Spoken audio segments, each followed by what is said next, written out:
Hey guys, it's Jen, Not a Real Farm. Thought I'd bring you in here this morning. We had major downpour last night, which has helped a lot of the crops that I've just planted sort of spring up in the back 40 here.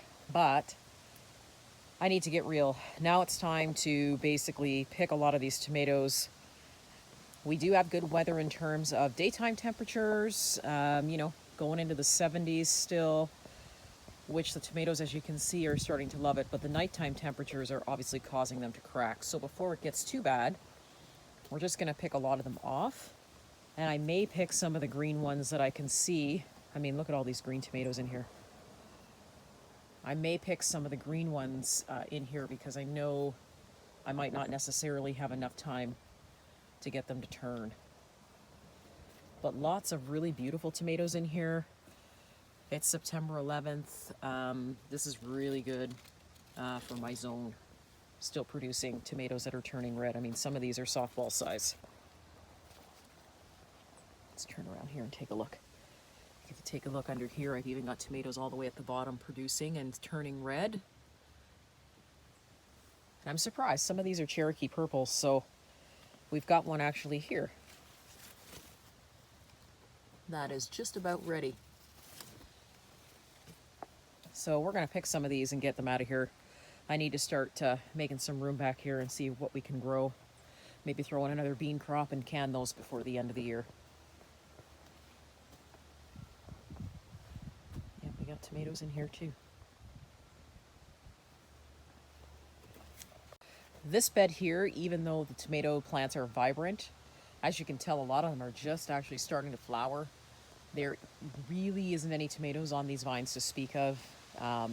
They've started to slow down, I can tell. So we're actually going to rip this bin out and we're going to get rid of these tomato plants. I know it hurts me to do this, but we're going to do that, rip it out, and then we're going to use this bed for something else that I can produce before the frost kicks in. And in the meantime, let's get to these tomatoes.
So as you can tell, guys, basically what's happened is with the changing weather conditions outside, you can just see how that's taking a toll on the tomatoes by having the shoulder splits. Some of them are starting to go in terms of being able to be used.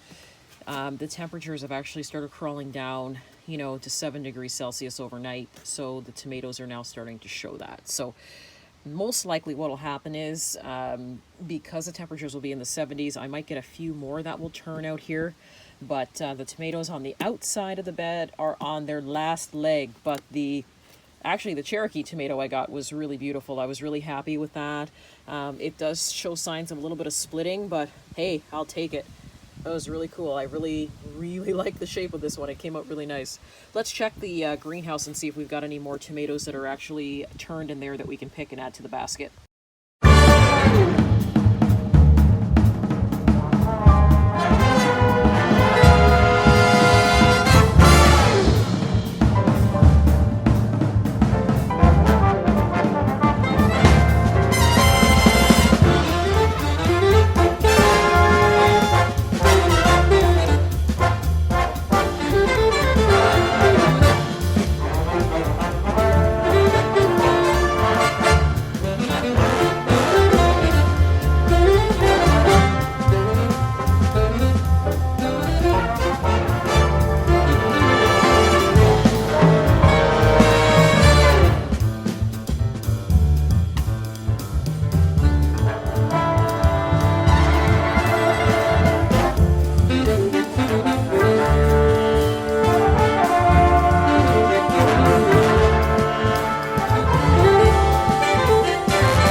here's the tomato score for today. The ones on the left are the ones I got outside from the back 40, and then the ones on the right, as you can tell, are greenhouse grown. It makes a big difference having them covered and having them basically away from any sort of, temperature fluctuations, or, away from as much bugs as you can. I mean, relatively, I've got a few little things going on here in terms of probably leaving them on the vine a little too long. And maybe some temperature fluctuations, could even be water issues. There's so many things that can go wrong with tomatoes. My cherry tomatoes here have grown actually right through the shade cloth, right up over it, not through it, just over it. And they're sort of hanging on it right now. It's sort of sagging down a little bit. But these have easily grown to be about 7 feet. The soil in the bed is a little bit lower, but they have definitely grown to be about 7 feet. So much so that what's happening is they are starting to take a tumble down over each other because they don't have, the new branches that they've made staked. Same with the other full-size tomatoes that I have back here. The full-size tomatoes, as you can see, have grabbed on and they're starting to actually push through the shade cloth that I have up. And these guys have easily grown to be about 6 feet. So the temperature inside the greenhouse makes a huge difference on production, how much food you can grow, and in terms of how long you can actually grow your stuff. So when people here, have their garden shut down on the outside, which, as you can tell from my temperatures, won't be that long. I'll still be in here probably until the end of November, harvesting, whatever I can out of here, and probably tomatoes, to be quite honest. I mean, this is pretty much the middle of September in zone 3, and I am still growing cantaloupes. It's unheard of in this zone to grow cantaloupes.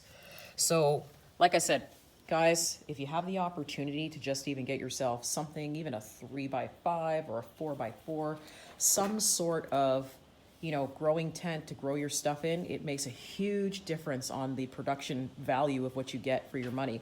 Even if you're looking at some of these greenhouses that you see online that are, some of them are 100, 150 bucks. They're just sort of like, they almost look like a tent that you'd put up. But if it actually extends your season, why not?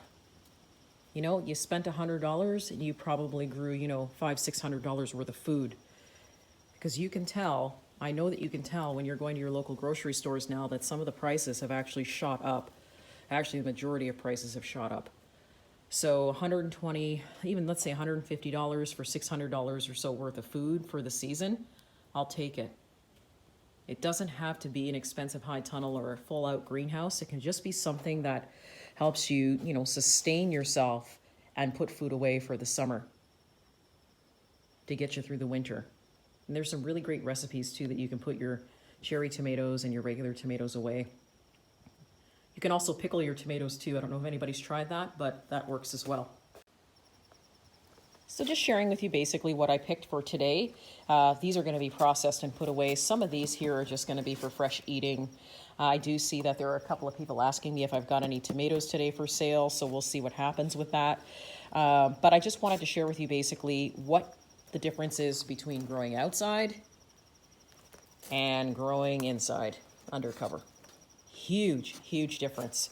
So guys, if you end up by finding that, that end of the season greenhouse where, they've marked it down and it might be $120, might be $150, I've seen them, they look like little tents, grab it, because chances are it's going to extend your season at least a month and give you the opportunity to grow more food. Thanks so much for joining me today, guys. If you like the content that's in the video, please give a thumbs up, or if you haven't already, subscribe. I hope everybody's having a really wonderful weekend. See you soon.